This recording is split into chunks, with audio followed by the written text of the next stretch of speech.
Hello friends, and welcome back to day 14 of our Polar Parrot fish fry journey. So glad you're here with me again today on day 14. So we've been on quite an adventure. Day 1 to 4, eggs were laid, the parents were fanning them, as well as both the parents were guarding them 24/7. Day 5 to 7, we saw that these eggs hatched into wrigglers, but they were scattered, they were fragile, and therefore many of them also got eaten up. On days 8 to 12, we saw these remaining fry who were still scattered, who were still exposed to the risk. They took a magical leap into free swimming. And as days went by, the parents also learned how to take care of the fry. So now you see them more together into a group rather than being scattered all over the tank. And this is something that they have learned through experience. And yesterday we saw that the fry had now become bolder and they were exploring like little adventurous. And now on day 14, we have reached an incredible twist. Not only do we have free swimming fry, but the female has laid a brand new batch of eggs. So it's double duty for our first time parents. And where does that put us? Well, let's directly get into it and find out. Let's observe the fry initially. So the fry today appear to be more confident, and they're not just twitching or darting in short bursts. They are still smaller than a grain of rice, but they are noticeably stronger. And each day they keep on getting stronger and stronger. Also, their swimming becomes a bit more coordinated day by day. So it's not that they're randomly going here and there, but there is a purpose, there is a coordination in their swimming, and that is what keeps them going. And again, we see that they are not sinking to the bottom of the tank. Earlier we saw them that the moment they would take a short burst, then they would get tired and immediately sink down. Today that is not seen, which means that they are growing and they are learning as well. And we see that though these fry are scattered around the tank, but they are practicing balance with their developing swim bladders. So, and we see that even the radius isn't that big. Okay, they may not be in a group at the moment, but even that radius where they are scattered is become smaller. So that's something very interesting, and that's something which I feel the parents have learned over the course of these days. Now we see that every little flick of their tails is in a way an act of survival, and it's a testament to what they have done all these days. Now let's shift our attention to what we can see: a brand new batch of eggs. So yesterday we saw that the female laid fresh eggs in that earthen vessel over there, and the male fertilized it, and both of them are now taking turns guarding the nesting site. And we see that this the parents chose the same earthen vessel as they did last time. And now here's an unique situation: the parents are juggling two generations at once. Now cichlids sometimes spawn again while still caring for fry. Now this is highly unusual, because most of the time we see that it is only when the first batch is separated that the female will lay another batch of eggs. But in nature, this kind of behavior of spawning while still taking care of the fry is nature's way of maximizing survival. So if one brood doesn't make it, the next might. But it also means that the parents are stretched thin. That is, there's no break for them. They are constantly taking care of the fry.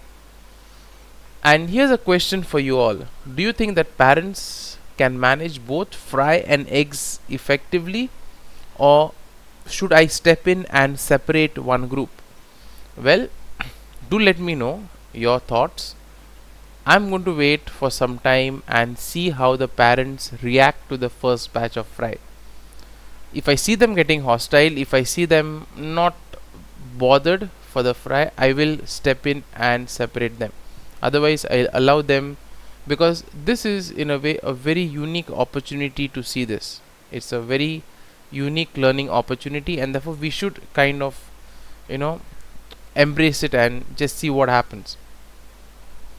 Now, the parents at this particular point of time are torn between care duties. So they have to care for the fry, they have to also fan the eggs, because if she doesn't fan the eggs, if she doesn't in a way make sure that there's no fungus growing on the eggs, then the second spawn will be unsuccessful.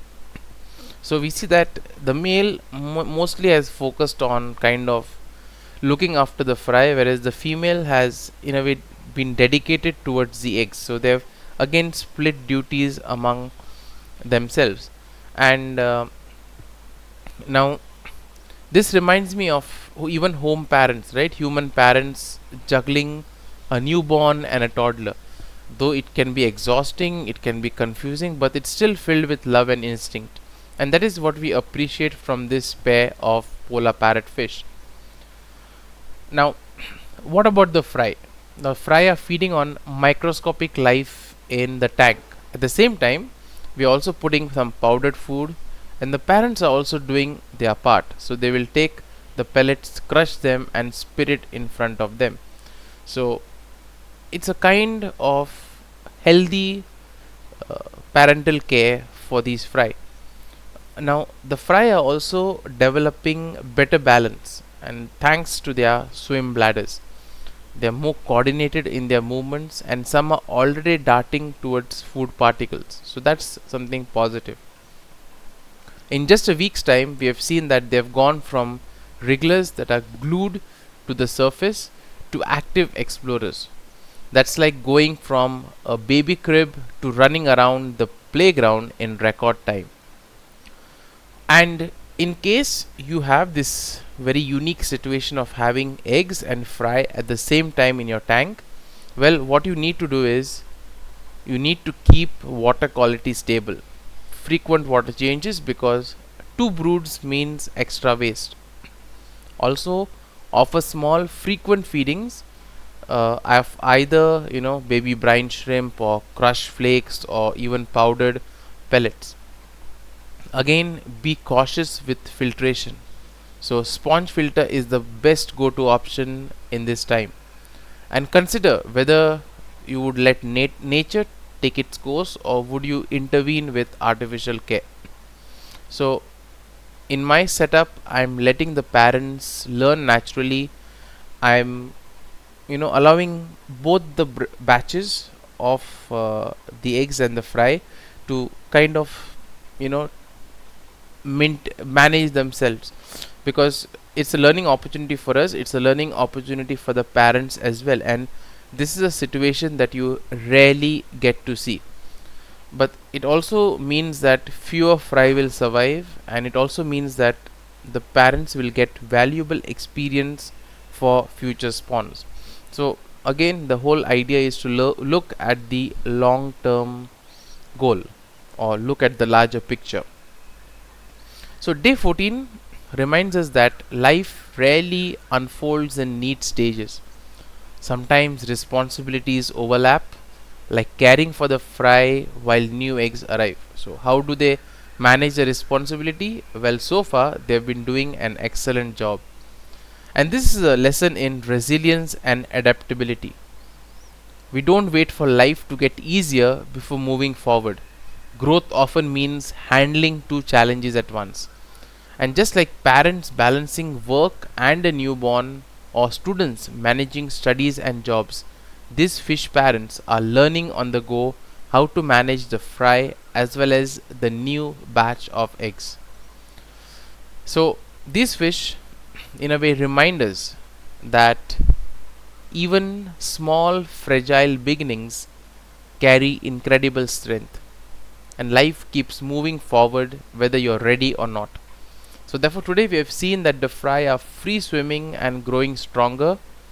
The female is taking care of her eggs, and both of them are juggling this double duty, and they're still learning in the process.